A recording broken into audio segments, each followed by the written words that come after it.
प्रधानमंत्री आवास योजनेतल्या सगळ्या लाभार्थ्यांना त्या ठिकाणी मोफत अशा पद्धतीनं आपल्याला त्यांना वीज पुरवठा करायचा आहे। सामान्यातल्या सामान्य माणसाला रोजगार मिळाला पाहिजे। जय महाराष्ट्र। घरकुल योजनासाठी मोठी अपडेट, सर्व लाभार्थ्यांना मोफत वीज मिळणार आहे। हो मित्रांनो, महाराष्ट्र सरकार आता तुम्हाला मोफत घरावर सोलर पॅनल बसवण्यासाठी निधी देत आहे।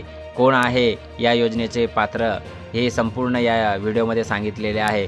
2024-25 व 25-26 अशा माध्यमातून ज्यांचे घरकुल मंजूर झाले आहे अशा सर्व लाभार्थ्यांना घरावर सोलर बसवण्यासाठी PM आवास योजनेतील घरकुल लाभार्थ्यांना सौर ऊर्जा सोलर प्रणाली बसवण्यासाठी अनुदान मिळणार आहे। विशेष म्हणजे महाराष्ट्रात या योजनेला सूर्यघर PM योजना असे नाव देण्यात आलेले आहे। अशाच माध्यमातून ऑनलाईन नोंदणी या पोर्टलवर सुरू आहे। तुम्हाला जर ऑनलाईन नोंदणी करायची आहे तर लवकरात लवकर करून या योजनेचा लाभ घ्या। जय महाराष्ट्र।